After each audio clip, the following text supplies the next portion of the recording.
idyllic English village was rocked by a violent explosion. The cause was a parcel bomb, and the victim was a grandmother. None of us knew the reason for this to happen, and that was the puzzle. How do you catch a killer who has never met the victim and was never at the crime scene? I need a story here, what's happened here. I need to know who's got what of an opportunity. Where do you begin when the evidence has been blasted into thousands of pieces? Well, our intention was to find every single piece of the packaging and the bomb which had been inside it, because that's the only link between the crime and the person who had sent the bomb.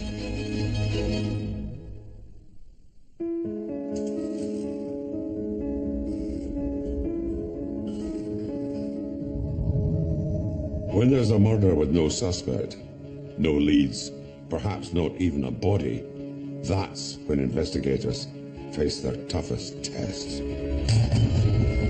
The evidence must be gathered. The evidence must be analysed. But the evidence is worthless if you can't pin it to a suspect.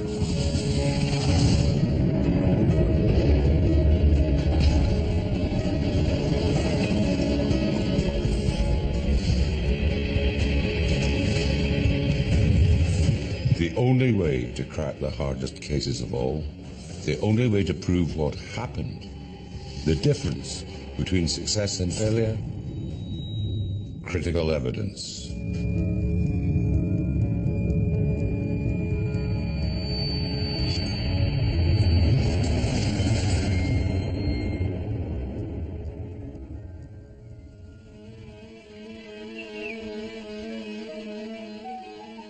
Iton, in the English county of Kent. A sleepy village with 2,000 inhabitants, where crime was rarely more serious than the theft of a milk bottle. Until the 21st of May 1984.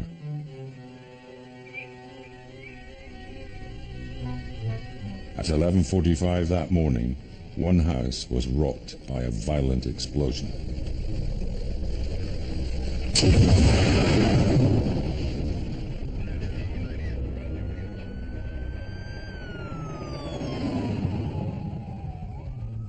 One of the first to be called to the scene was Detective Inspector George McQueen. He'd been a police officer in rural Kent for 20 years. When I arrived at the cottage at Iton, there were obviously police presence there. I could see broken windows. With the report of an explosion, the first thing you probably think of is a gas explosion. In the kitchen at the time of the explosion had been Barbara Harold, a 53-year-old grandmother. By the time Barbara's son-in-law arrived, she'd been taken to hospital. When this first happened, no one had a clue what had actually gone on. When I had a phone call to tell me something had happened in Iton, the consensus was that it was a gas explosion. Nobody knew exactly what the problem was, and I went straight over there. No one knew exactly how Barbara was at that time, but I gather Barbara was giving instructions to look after the dogs, which is pretty typical of her, really. But going by the extent of the damage the explosion had caused to the kitchen, it was amazing Barbara Harold was still alive at all. The room was a mess, it really was, and you could see the extent of the explosion. The damage that it had done, the ceiling was gone. There was an extension on the back of the house. That had actually moved 6 inches, 4 inches away from the building. It had lifted the whole thing up. Pressure wave had done that. So, and the windows are gone, of course, they're smashed. As police looked more closely for the cause of the blast, a grim realization dawned. The kitchen was littered with debris that was totally out of place. This wasn't a gas explosion.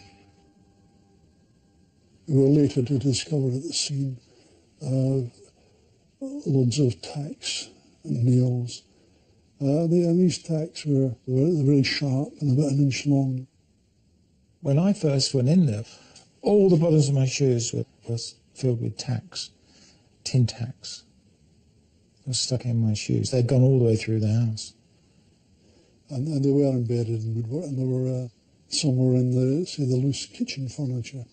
The doors had been blown back and stuff, you know. And some in the most strange places, in the back of cupboards and stuff. My first impression, this is probably a bomb, a personal bomb. Initial inquiries revealed that earlier in the day, the village postman had delivered a small parcel for Barbara Harold. She'd been out at the time.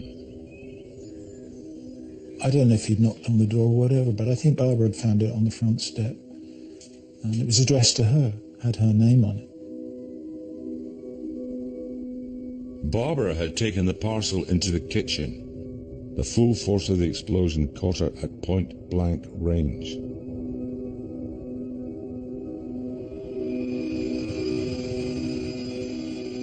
It seems that Mrs. Harold had taken a lot of the blast. She had terrible hand and abdominal injuries. The question was, why had a 53-year-old grandmother been sent a parcel bomb, and who had sent it? But I'm immediately thinking, I need a story here, what's happened here. I need to know who's got what of an opportunity. I need a team now. This is not obviously going to be a job that I would deal with on my own. D.I. George McQueen needed to learn as much about the device that had caused such terrible injuries to Barbara Harold as he could. That parcel, where it came from and what was in it, was a direct link to the person who'd sent it. It was critical evidence. The trouble was, that evidence had been blasted into several thousand tiny pieces. A forensic team was needed, but they faced a seemingly impossible task. And they would find that the force of the explosion had propelled the fragmented evidence far beyond the confines of Barbara Harold's kitchen. The most bizarre place was by the back gate. We found a part of the shrapnel from the bomb, and there's also some body tissue there as well.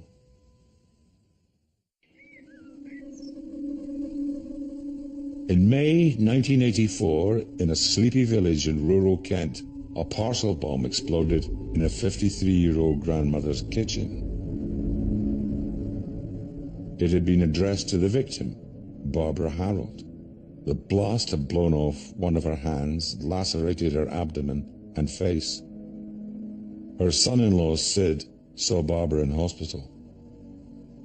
And it was like the Starship Enterprise. There was bleeping machines and everything was going on. I didn't recognize Barbara because her face was all ballooned up. And it was pockmarked with these tacks, which this pipe bomb had been filled with tin tacks. And they'd all hit her in the face. A bomb going off in a quiet English village was both shocking and highly unusual. Whoever was responsible had to be found. D.I. George McQueen had to act quickly, but he'd never seen anything like this in his career. I had no experience of that particular type of bomb before. I had no experience of a parcel bomb. I needed a full team, and I needed a full scene forensic examination. Shortly after police began to suspect the explosion had been caused by a parcel bomb, Detective Inspector John Pierce arrived at the scene. He was head of the forensic services for Kent Police. When I arrived at the house, outside there was a fire engine, there was an army bomb disposal Land Rover, and there were 2 or 3 police cars as well, and I thought, this really does look serious. I personally had never seen anything like that before, but I trawled my memory to assess what you needed to do and how you're going to achieve it. Well, in liaison with the forensic scientists, we hoped that we could identify pieces which perhaps we could find fingerprints on. In those days, of course, in 1984, DNA was in its infancy, so we didn't have the opportunity to consider that. But in the main, it was what type of explosive had been used, are there any fingerprints, just to give us a start.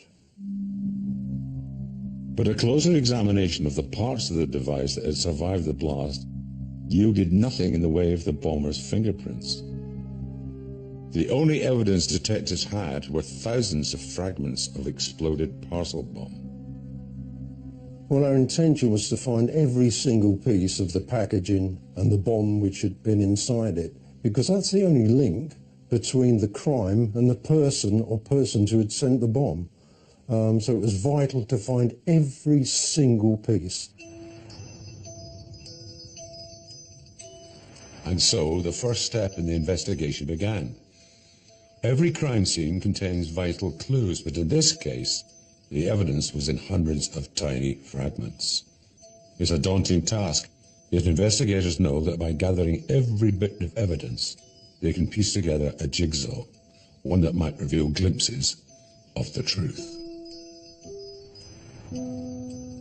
The equipment we used at that time was literally brushes and dustpans to collect all the evidence.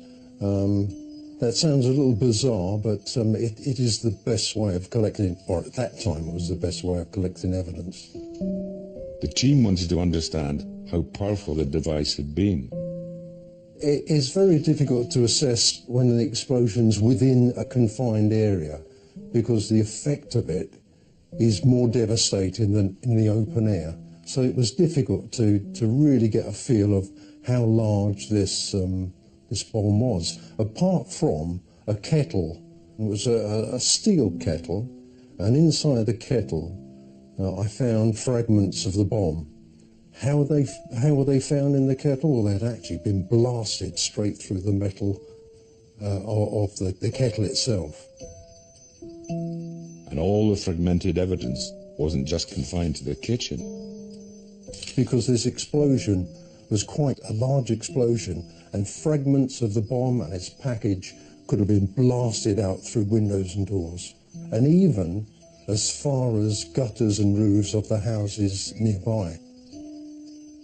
The most bizarre place was by the back gate, where we found a part of the shrapnel from the bomb, and there's also some body tissue there as well. It had taken 24 hours to gather the evidence. Now the pressure was on to see what they could tell them. The best chance you have of solving that crime is by being able to work quickly, find your suspect, recover the property when the trail is still hot. 2 days later, it's gone. It was now stage 2 of the investigation, analysing the evidence. Would it give them anything to go on? Did whoever sent the bomb also inadvertently send a clue? The first thing we found was the outer wrapping, which was brown paper. The addressee was very clear. It was addressed to Barbara Harold, and the address was correctly written. It was written in longhand. Now they had a sample of handwriting. Next, they needed to know where this deadly device had been posted from. This would give them a place to start looking for the sender. The stamps on the outer wrapping were United Kingdom stamps. And on top of that, there were franking marks which gave a good indication of where the package had been posted. It indicated the sub-post office and the town where that sub-post office lay. Putting the wording together of the sub-post office was like a jigsaw puzzle. So of the many fragments, there were pieces missing, there were pieces which were clear. The best and first important piece of evidence was the postmark. which we eventually realised it was Roseacre. Evidence had been gathered, analysed, and now had yielded a clue. Roseacre was a village just 50 miles away from the crime scene. The investigation had reached stage 3. Detectives were dispatched. Would someone at Roseacre post office remember who had sent the parcel? Officers went straight to the post office at Roseacre, and the sub-postmistress there said she did remember taking in the parcel on the 18th of May, and she also remembered the person who had posted it. She gave a description. This was the first substantial piece of evidence we had. And amongst the team, there was a feeling of elation. We were actually getting somewhere now. We knew where the parcel had been posted, and we now had a description of the man who had posted it. The police had a description. A stockily built man in his 50s, brown hair, wearing tweeds. Now they needed a name. As the police investigation gathered momentum, the full implications of the attack began to sink in with the Harold family. Something that I found out that I didn't know till much later, which made my blood run cold, is that my daughter had been to the park, and as they came back past the old cottage, Sarah said, "Can we go and see Granny?" And the nanny said, "Well, we'll come back later. We'll have lunch first." That was about 11:30. At 11:45, the bomb went off. So that filled me with, with fear, really. I just felt really rotten about that. Days after the explosion, Barbara's family returned to the scene and took in the bomb-damaged kitchen. There was a really bad smell in there, and it was the smell of something gone off. Now, we knew Barbara had lost all of her fingers, or most of them, and we had that terrible feeling that somewhere was something that we shouldn't be looking for. But we did go on a hunt, and anyway, we found out what the smell was. She used to buy frozen dog food, and it came in a frozen block, and it was on top of the fridge in a bowl. And this bowl of dog food had survived the entire event, and of course was still there and had gone off. Barbara had sustained horrific injuries in the blast. Despite the best efforts of the doctors, 5 days after the explosion, it became obvious she wasn't going to survive. It's very difficult to believe that she could have clung to life for the best part of a week. You know, it was quite devastating injuries. But she was in a coma. She wasn't awake. She was patently deteriorating. The organs go into shock and things start shutting down one after another. And they were fighting this, and she died the following day. With Barbara's death, the investigation became a murder inquiry. But right from the start, the big unanswered questions in this case would be, who would send a parcel bomb to a gentle 53-year-old woman living in a quiet wee English village, and why? What was the motive? To answer that question, the first people detectives tend to look at are the victim's family. Well, when you arrive in any murder scene, you're thinking who could possibly be the murderer. In the majority of murders, there is family connections. Very often it's husband and wife, extended family, lovers. So you're conscious of the fact that you've got to strike a balance between compassion for the victims, for the survivors, but you've got to be able to probe and find if there's a possible motive from one of them. Barbara had been married to 60-year-old Gordon Harold. He was a really nice gentleman. He was gentle. He was that sort of person. Gordon Harold wasn't a suspect, but his business interests gave detectives pause for thought. Gordon ran a company that made weapons and ammunition packing for the Ministry of Defence. Had the Harold family been targeted by forces hostile to the British government? This could have been the work of a terrorist organisation, because in the mid-1980s there was similar activity, mainly in the big cities, but in a little village in Kent, that was very unusual. Although it had to be considered, it seemed increasingly unlikely that the Harold family had been sent a bomb by terrorists. He wasn't a guy that had guns or anything. He just had a company that made packaging for the government. Every gun that the army uses comes in a box, and he used to make the boxes. It was as simple as that, really. Meanwhile, the forensics team had successfully put the components of the parcel bomb detonating device back together again. It started to tell us that this was a very crude device, but nonetheless very, very effective. It appeared as though it was homemade. It wasn't particularly sophisticated. I thought it was astonishing the way that the forensic team reassembled the bomb. They put it back in such a way that you could see exactly how it had been engineered, and it was triggered in such a way that when Mrs. Harold opened the parcel, it released a plunger which detonated the bomb. The parcel would have probably been in her hand at that time.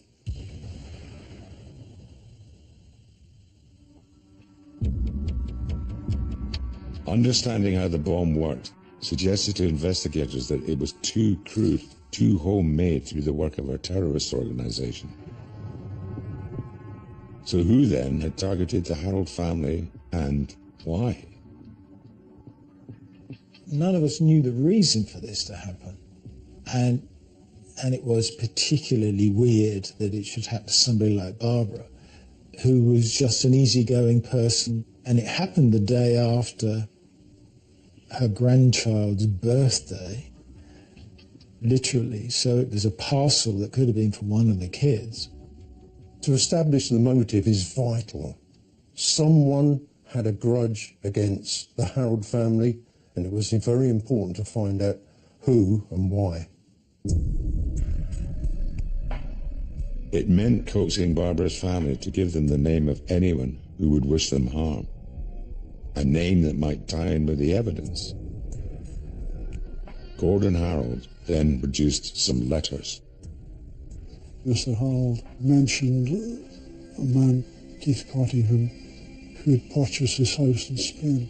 When he purchased the house, he had to pay an extra, I think it was £600 or something. And I gather it was a kind of stamp duty tax on people buying property there, which was this mysterious £600. And this was imposed on Cottingham sometime after he bought the property, and he decided that he'd been swindled somehow and had asked Gordon or Barbara to pay it. And of course they said no. He was making various threats about this. He wanted this done, he wanted this repaid, and really they were persistent sort of claims, if you like, but they should be paying it. The Harolds had received several letters from this man Cottingham, who now lived in their old house out in Spain. They'd never met him, but the most recent letter included a threat.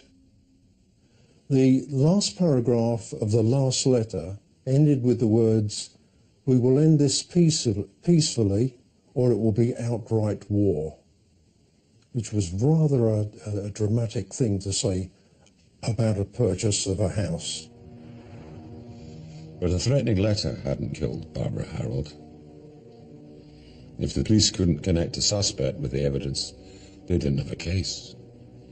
The evidence told detectives that the bomb was posted from England, from Rosacre Post Office. Cottingham lived in Spain. He can't have sent it. He wasn't even in the country.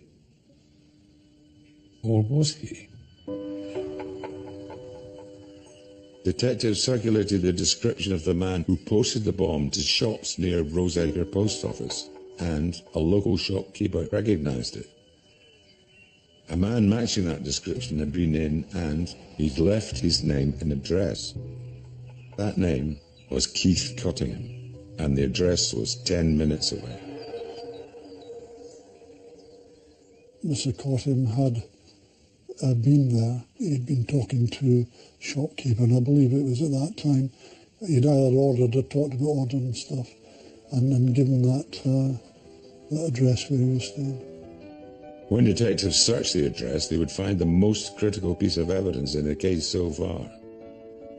When I arrived there, both of the officers looked quite excited. So I said, "What have you found?" They said, we can't tell you yet, Gov. Come in the house. And something about the name Keith Cottingham was nagging at DI George McQueen. It was a name from the past. It was in the back of my brain somewhere about this name. Oh, I know this guy. I know this guy. And I wondered if it was that man that I'd met so many years ago. In the hunt to find the person who'd sent the parcel bomb that killed Barbara Harold when it exploded in her kitchen, detectives had made startling progress. They discovered the post office it was sent from and a possible address for the sender. They'd also established a possible motive. A man called Keith Cottingham was in dispute with the Harold family over a £600 property tax. In the last of the series of letters he'd written to them, he threatened to end his feud with violence.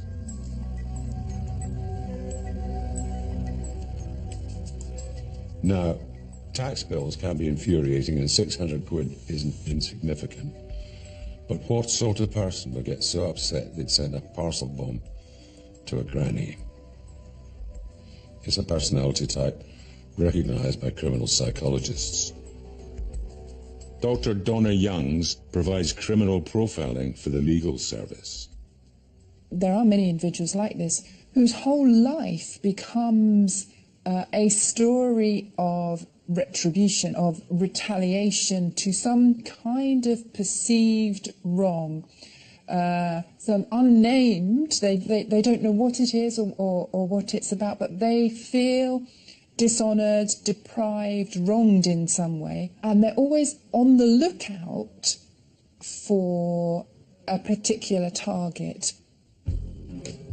And for one detective on the case, the name Keith Cottingham rang a bell.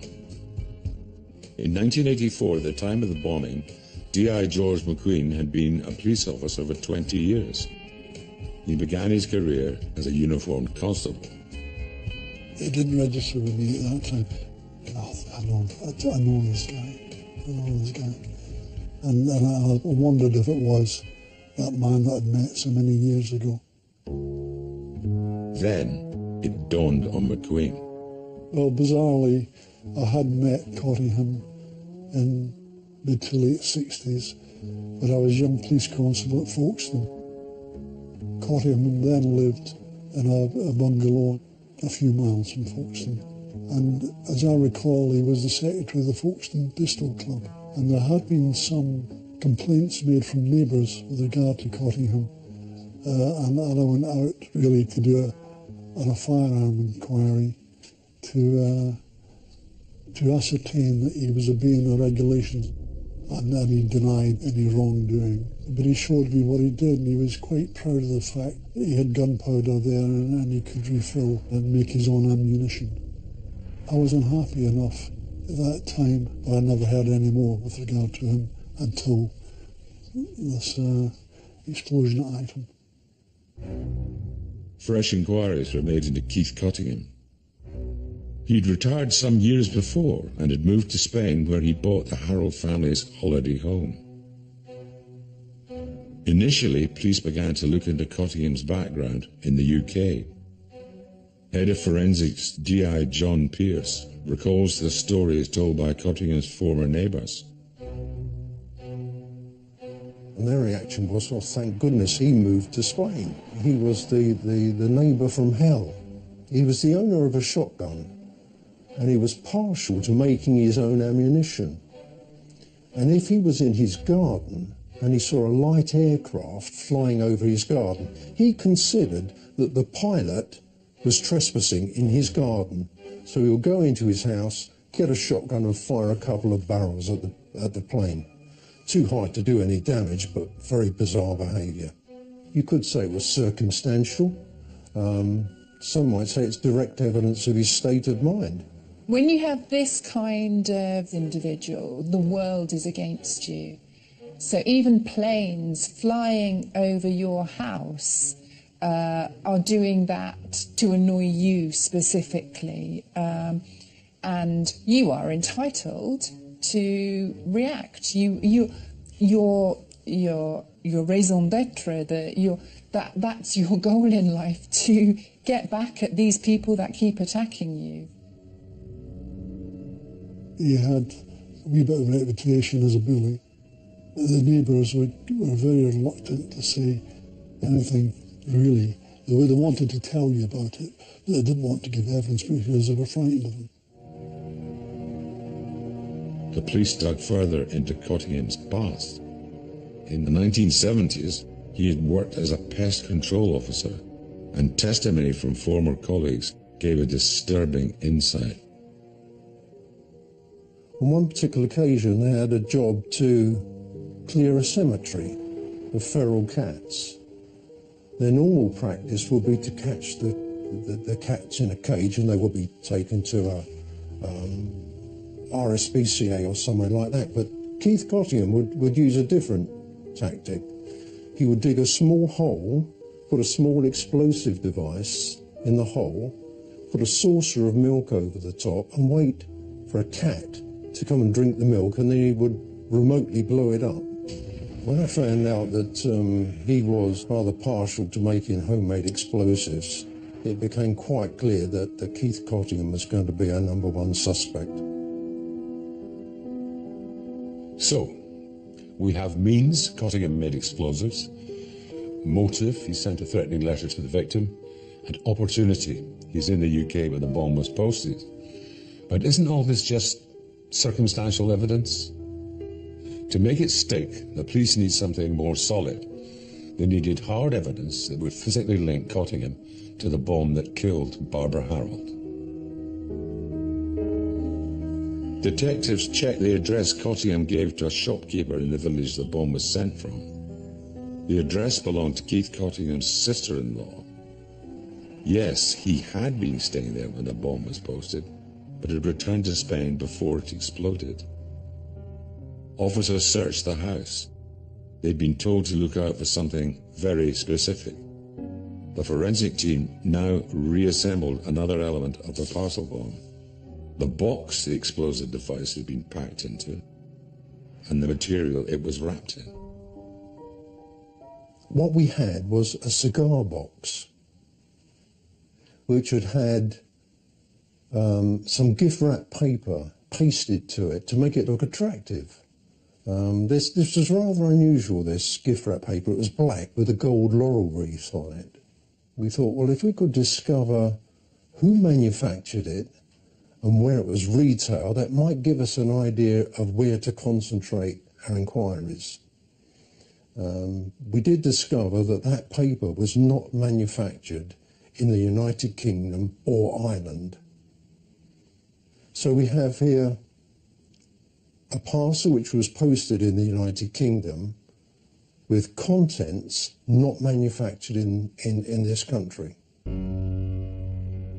If the black and gold gift paper wasn't British, might it have come from Spain, where Cottingham lived? For now, detectives could only guess. But there was another element of the bomb's packaging that was unusual. It had been tied with a distinct pink string.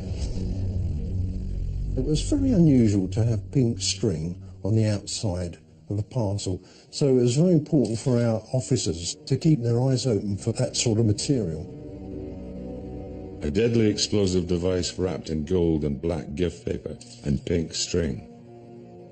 The more detectives uncovered, the more disturbing the case became. This device, with all the detail and the attractive wrapping to it, was the product of a labour of love. Whoever sent it has poured themselves into the creation of this device, has poured all years of resentment, of anger into the device, and a fair bit of malice as well in the creating it in attractive wrapping and targeting the wife rather than the husband. It was now 2 weeks since the explosion that took the life of Barbara Harold. D.I. John Pearce was summoned urgently by officers searching the house of Cottingham's sister-in-law. When I arrived there, both of the officers looked quite excited. So I said, "What have you found?" They said, we can't tell you yet, Gov. Come in the house." They took me up to the bedroom that Keith Cottingham had used during that week, and they pointed out something which was on a small sideboard at the end of the bed, and it was a roll of pink string. That's when I had really got excited about this vital piece of evidence, because that roll of pink string, if it could be compared to the pink string we'd found at the crime scene, it would be very, very strong forensic evidence. And sure enough, the scientists came back to us very quickly, and both the roll of string and the fragments we'd found at the scene were identical. Very, very powerful evidence that was. In the weeks following the murder of Barbara Harold, all the evidence detectives had gathered and assessed had led them to Keith Cottingham, and they were about to receive more. By now, the public were aware that the police wanted information about the parcel bomb, and when a witness walked into a Kent police station and offered to testify against Cottingham, detectives got their final piece of critical evidence. To this day, that informant remains secret. I showed this person a photograph of the handwriting of the outer wrapping of the parcel. And that person identified it as the writing of Keith Cottingham. Recognising the handwriting on the outer wrapping was one thing, but what this informant told detectives next took their breath away. I also showed that person a photograph of the largest piece of the gift wrap paper, who identified it and said that they bought that particular piece of paper in a shop in the village in Spain where they lived, and the last they'd seen of it was that Cottingham had taken it and had used it in his own home. Now the police had more than enough to arrest Cottingham. With all the evidence that we had then, he was really a prime suspect. All the circumstantial evidence, the motive, the opportunity, his location at the time, it pointed in his direction. The police might have had evidence, but they didn't have the suspect. Keith Cottingham wasn't in the UK, he was in Spain. He'd left the day the parcel bomb had been posted, and Spain didn't have a treaty of extradition with Britain. There was no legal mechanism to compel Cottingham to leave Spain. The investigators had no power to arrest a man they were sure had murdered Barbara Harold. When we saw the senior lawyer, the director of the Public Prosecutor's Office, he took the view that as there was no extradition warrant, then there was no point in us going to Spain. This was very difficult for me as an investigating officer, to find out that you had somebody you desperately wanted to see, to interview, to try and recover more evidence, and not being able to do it was just very, very frustrating. Throughout the investigation, the police had kept the family informed of their findings. And of course, they had to tell them that even though they believed that Keith Cottingham had killed Barbara, they couldn't arrest him. Very frustrating. You couldn't understand how somebody could get away with it. You know, it wasn't a sort of silent knife in the back. It was a bomb in the kitchen, and she was a grandmother. The investigation into the murder of Barbara Harold seemed to have ground to a halt. But D.I. McQueen wasn't ready to give up. He was determined to look his prime suspect in the eye.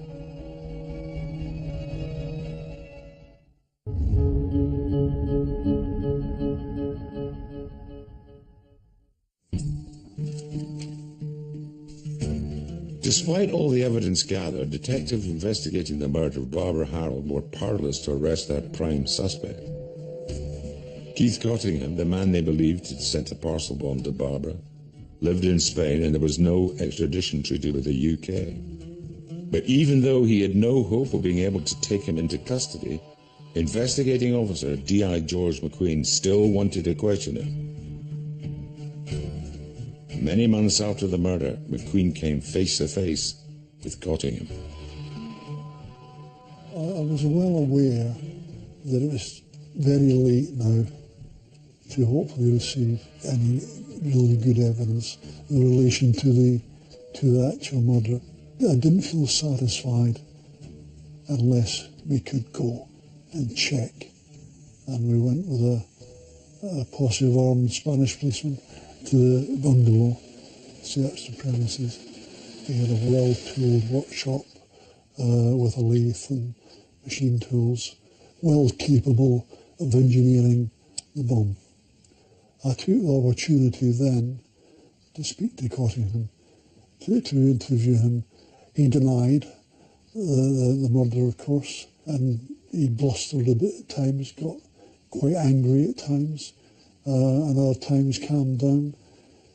I would probably describe him as a cunning sort of person. If he is our man, he was very fortunate that at various times he was out of our reach. While in Spain, McQueen followed up on the testimony of a secret informant. The bomb had been wrapped in unusual gift paper. The informant claimed it had last been seen in Cottingham's possession. We had a source in Spain who gave us some very good information, including the location of the shop where the gift wrap had come from. And we went there, but time had gone on.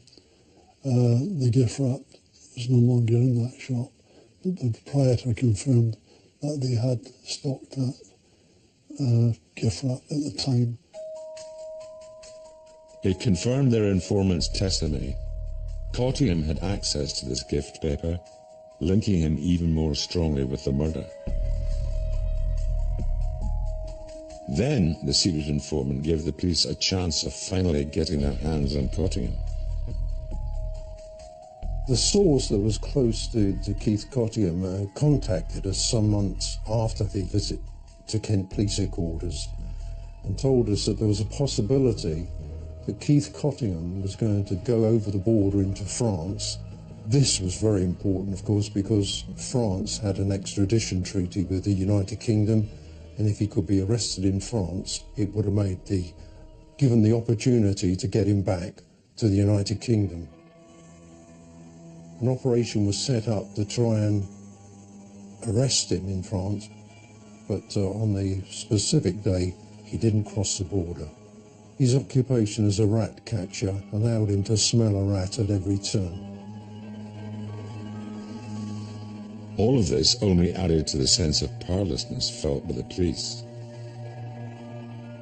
As a detective, you do your utmost to try and cover every angle to make the case as watertight as you possibly can, and try and get an admission from the suspect at the end of the day, if you can, to complete the case. But not to get 2/3 of the way and not be able to get the final third is very, very frustrating. The frustration was felt particularly keenly by Barbara Harold's family. As soon as we found out that they couldn't bring him back, it was rather tempting to do something about it, which is what a lot of people thought. But my idea was to bring him back, but that would be an illegal thing to do, and they'd have to send him back and start again. We just had to wait and let the law take its very, very slow course. 10 years passed since Barbara's murder, then 15, and the members of the original investigating team began to retire. None of them found it easy to let go of the parcel bomb case, and having been unable to arrest their prime suspect. It's a thing that bothers me to this day, that we couldn't complete that inquiry as we should have done, or should have been able to do. You could never, ever forget that particular case. One of my colleagues, I know after I'd retired, I know that one of my colleagues used to send Cottingham a Christmas card just to let him know that we hadn't forgotten him. But then, on September the 11th, 2001, everything changed. The 9/11 attacks in New York completely altered the world's view on bombing and bombers.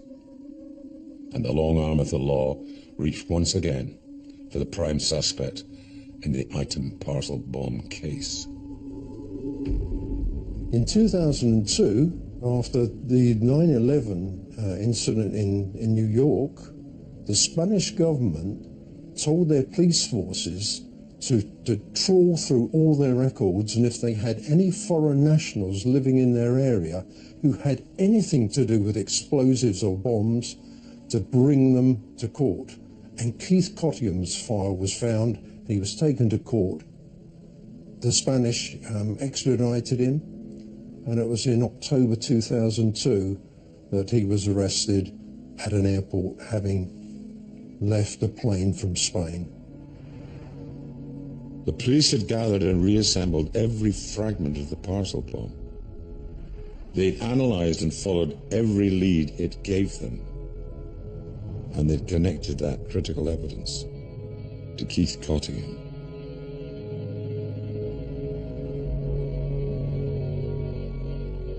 But it was never proven in law that Cottingham was guilty of Barbara Harold's murder. Not because the case wasn't strong, but because the trial couldn't run its course. Keith Cottingham died of a heart attack in his prison cell before a verdict could be delivered. In the case of murder by mail, the critical evidence didn't convict, but it did mean case closed.